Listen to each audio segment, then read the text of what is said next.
네, 소개받은 연세대 근대한국학 연구소에 있는 반재유라고 합니다. 시간에 압박이 있어가지고 우선 준비된 원고를 짧게 요약해서 읽는 것으로 대신하도록 하겠습니다. 재미는 없겠지만 20분 안에 맞춰야 되기 때문에 어쩔 수 없을 것 같습니다. 제목은 여강 청심루 제형 연구입니다. 먼저 좋은 발표 기회를 주신 여주 세종문화재단과 관계자분들께 또 감사 인사 드리겠습니다. 그 서론부터 우선 들어가겠습니다. 청심루는 여주 관아의 객사 북쪽에 있는 부속 건물이었습니다.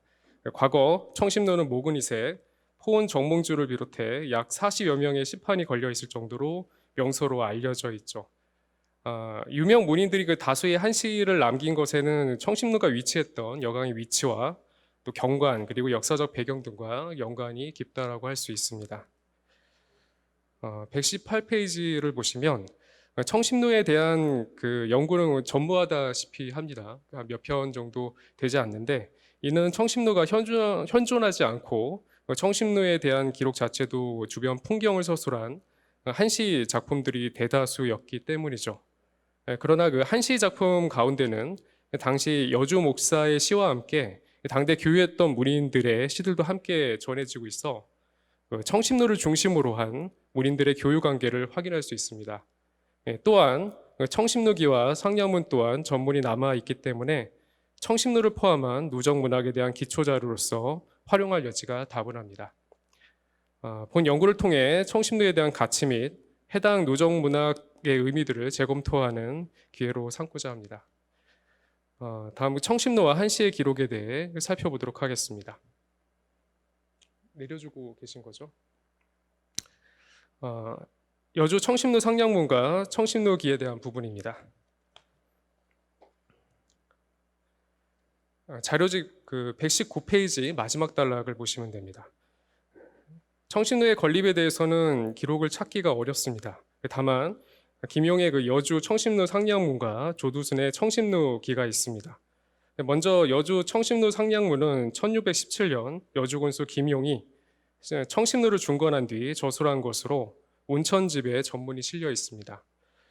상량문은 집을 축조하면서 상량할 때 붙이는 글이죠.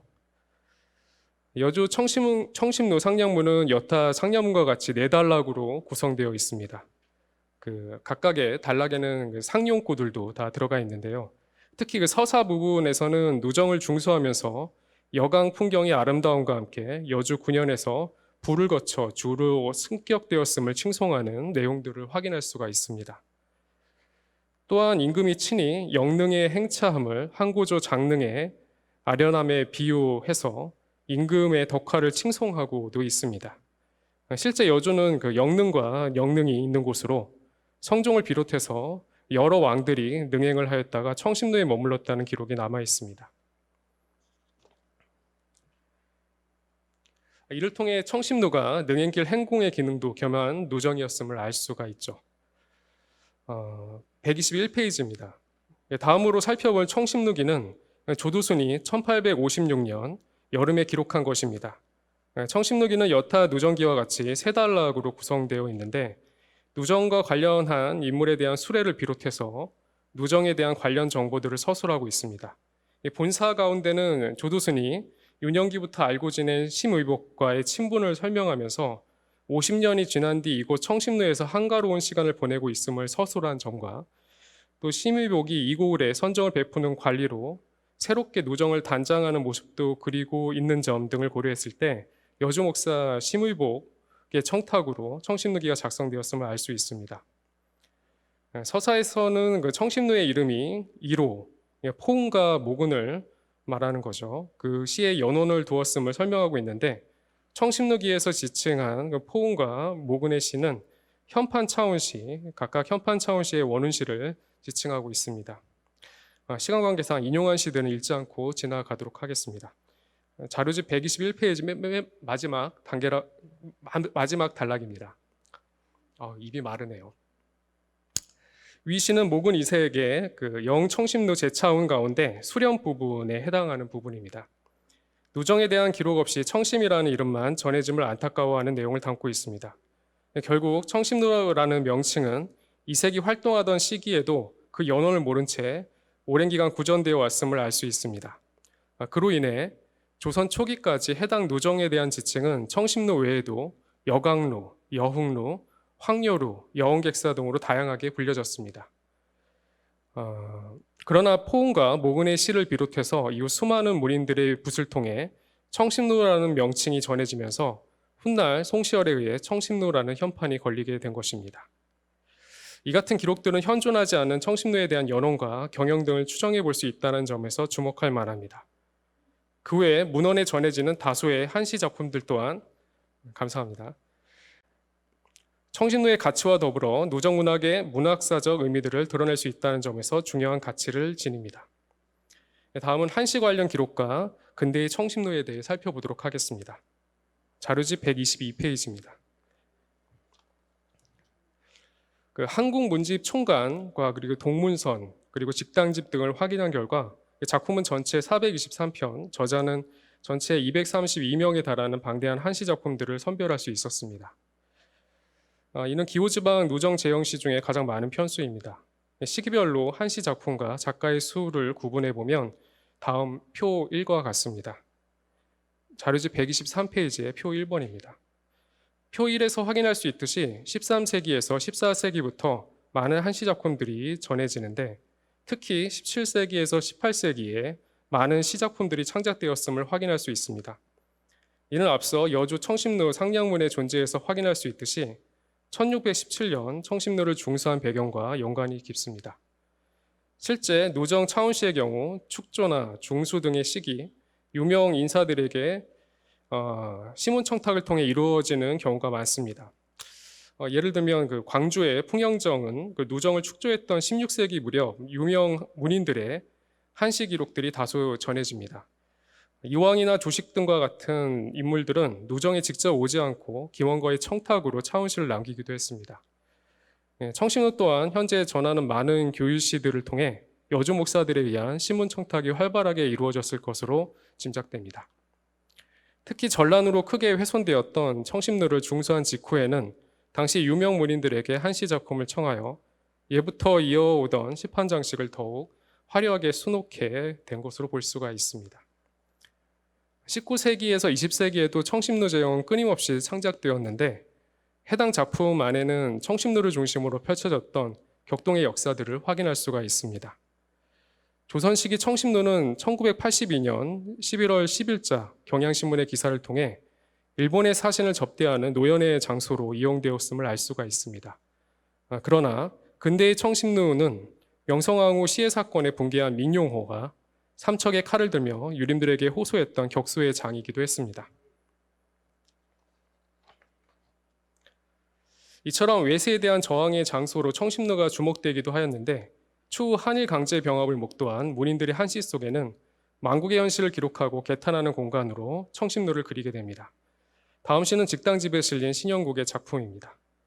자료집 125페이지에 실린 시를 보시면 됩니다. 해당 시는 우암 송시열의 청심로 시를 차원한 작품입니다. 차원시에 대해서는 조금 뒤에 자세하게 설명해 드리도록 하겠습니다. 이 시는 송시열이 작고한 지 4주갑을 기리며 지인들과 여강 강안루에서 지은 시입니다. 당시는 신영국이 경포정사에서 강학 활동을 한 시기로 청심로와 강안루를 차례로 찾아가 만국의 현실을 개탄한 것이라 할 수 있습니다. 특히 신영국은 여주 가남면 본두리에 봉양을 두었던 선비로서 청심로는 전세의 북벌에 앞장섰던 효종을 추억하는 곳이자 훗날 송시열과 같은 은인의 출현을 기대했던 장소였던 것입니다. 그러나 근대 시기 창작된 청심로 제형들이 반드시 이 같은 정치 사회적 배경들을 드러내고 있는 것은 아닙니다. 오히려 19세기에서 20세기에 창작된 다수의 청심로 제형들은 이전 시기의 작품들처럼 노정에서 바라보는 아름다운 정치들을 서정적으로 묘사하고 있습니다. 126쪽에 인용한 시를 보면 이 시는 허운의 작품 청심로 차판상운의 제명을 가진 시입니다. 그 가운데 경령과 미령구를 인용했습니다. 바쁜 세상사로 황급히 자리를 떠나야만 하기에 한가로운 노정 곁에 떠나지 않는 물새를 부러워하는 그런 부분을 서술한 부분이 좀 인상적입니다. 방산허우는 그 영남 지역을 대표하는 유학자죠. 그 항일 의병 활동을 적극 후원하기도 했고, 그의 제자였던 장지연도 허운의 이 같은 사상에 많은 부분 영향을 받은 것으로 짐작이 됩니다. 그러나 이 같은 그의 삶의 궤적과는 달리 청신루 차판 상훈에는 난국의 현실에서 벗어나 안식처로서의 공간의식과 함께 누정주의의 절승가경함을 서술하고 있습니다. 당시 허운이 청심루를 완성하며 남긴 또 다른 작품에서도 이와 유사한 면모들을 확인할 수 있습니다. 그리고 한편 그 근대 시기 청심루는 오랜 기간 교육시설로 사용된 공간이기도 하죠. 그 여주 청심루 연역을 살펴보면 여주 초등학교 연역을 살펴보면 1910년 군청객사로 사용되던 청심루를 수리한 이후부터 1945년 화재로 전소되기까지 당시 공립여주 보통학교의 교실로 사용되었음을 알 수 있습니다. 이는 매일신보 1916년 7월 7일자 기사에서도 청심루를 보통학교로 지칭한 사실에서도 근거합니다. 당시까지 교실에 남아있던 수많은 문인들의 그 시판들은 한시와 풍류의 공간으로 회자되며 수많은 이야기를 창출하였습니다. 조선일보 1929년 12월 5일자 기사에서도 김창읍의 일화를 전하고 있는데 해당 일화에서도 여러 문인들이 청심루에 모여 동일한 운자로 함께 시를 짓는 정황을 그리고 있습니다. 실제 심창읍은 36살 되던 해에 한 달 여간의 여행기에 오릅니다. 그 여행 기록을 당구일기로 남기고 있는데 청심루와 관련한 한시도 8수를 전하고 있습니다. 조선일보 김창읍 이야기에 등장하는 한시 또한 여강이라는 제명으로 수록되어 있습니다. 자료지 128페이지에 인용한 시가 바로 그 시입니다. 이처럼 청심루의 현판 한시들은 그 다양한 비화들과 함께 그 사람들에게 전해졌습니다. 오랜 기간 선왕과 그 선유의 풍요와 지적 교유 장소였던 청심루는 근대 이르기까지 한시의 명소이자 만국을 기록하는 장소 그리고 교육의 공간으로 존재하였음을 알 수 있습니다. 다음으로는 청심루 차원시와 교유시에 대해서 살펴보도록 하겠습니다. 먼저 그 청심루 차원시에 대한 부분입니다. 세 번째 장입니다. 전체 423수에 달하는 청심루 제형 가운데는 특정 운자를 따라 창작된 수많은 한시 작품들을 확인할 수 있습니다.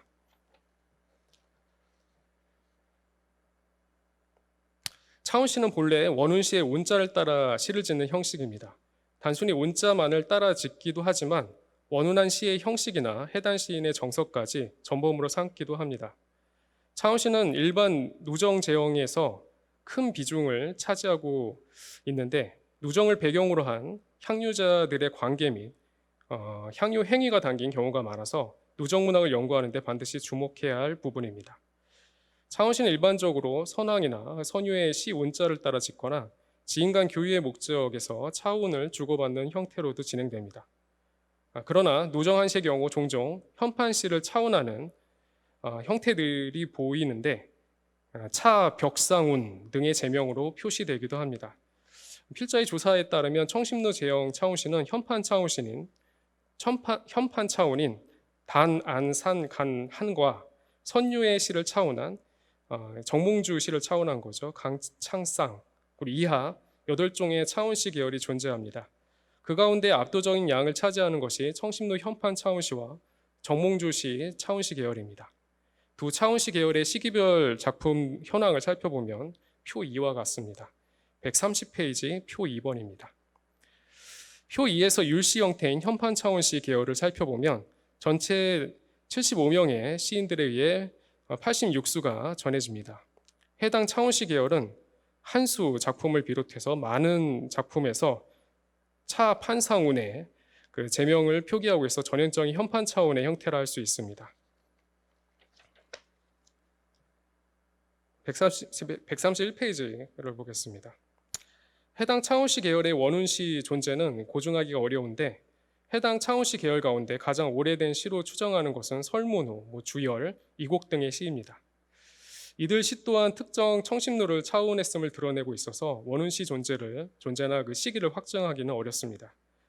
그럼에도 불구하고 앞서 조두순의 그 청심루기에서 청심루의 이름이 그 이로 포은과 모근의 시에 연원을 두었음을 언급한 점과 후대 청심루 제형에서 모근 시를 차운했다라는 기록들의 존재는 후대 문인들이 현판 차운시에 대한 원운시로 모근 시를 산정하고 있음을 알 수 있습니다.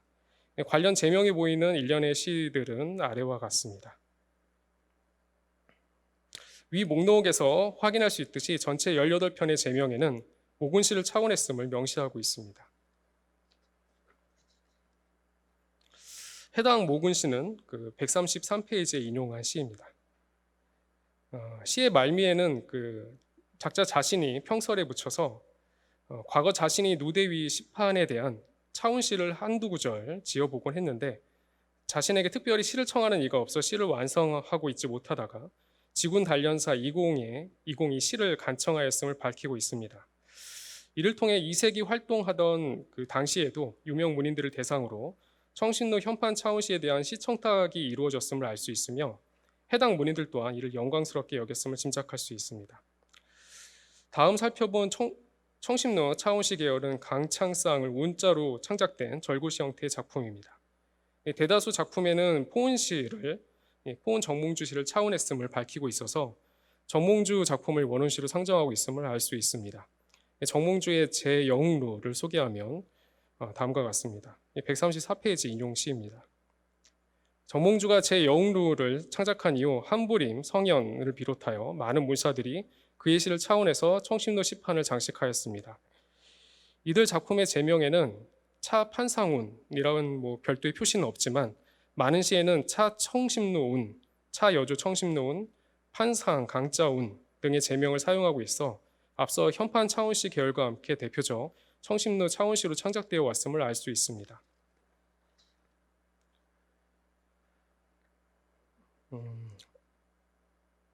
134페이지에서 135페이지에 인용한 시는 여주 목사로 있었던 박승임의 작품입니다. 해당 시는 자신의 또 다른 현판 차운시와 함께 소개하면서 시의 말미에 청심루 옛 운을 쓴 두수라고 설명을 덧붙이고 있습니다. 이후로도 여주 목사를 지냈던 김용과 신우제도 부임기간 해당 운자로 창작한 시가 남아 있으며 또한 광주 목사 김세필이 여강을 찾았을 때 지은 작품 제명에는 포은 정몽주의 시를 차원해서 사상, 관찰사죠. 관찰사에게 바친다는 기록이 전하고 있어서 당시 유명 인사들에게 청탁이 이루어졌던 대표적 청심루 차원시였음을 짐작할 수 있습니다. 이처럼 오랜 기간 청심루가 여주 목사와 타 지역 관인 그리고 사림 간 연애와 교유의 장소로 존재했기 때문에 본장에서 살펴본 차원시 외에도 교유시 성격의 많은 작품들이 전해지고 있습니다. 여주 목사의 교우시에 대해 살펴보도록 하겠습니다. 현재 전하는 청심루 제형 423수 가운데는 여주 목사들의 한시와 함께 그들과 교유했던 문인들의 시 작품들을 다수 확인할 수 있습니다. 표 3을 보면 역대 여주 목사 가운데 청심루 제형의 작자이거나 교유시의 매개 역할을 했던 인물들의 현황을 정리해 보았습니다. 표 3에서 확인할 수 있듯이 여러 여주 목사들이 부임기간 청심루 제형을 남겼는데 그 가운데 많은 작품을 저술한 인물로는 단연 조태억을 꼽을 수가 있습니다. 조태억은 황여록이라는 시문집을 통해 청심루와 관련한 다수의 시작품들을 확인할 수가 있습니다.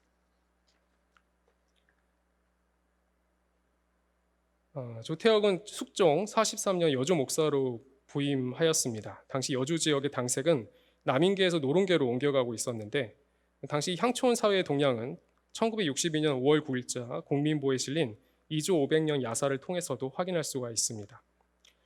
일화에 대한 설명도 시간 관계상 생략하도록 하겠습니다.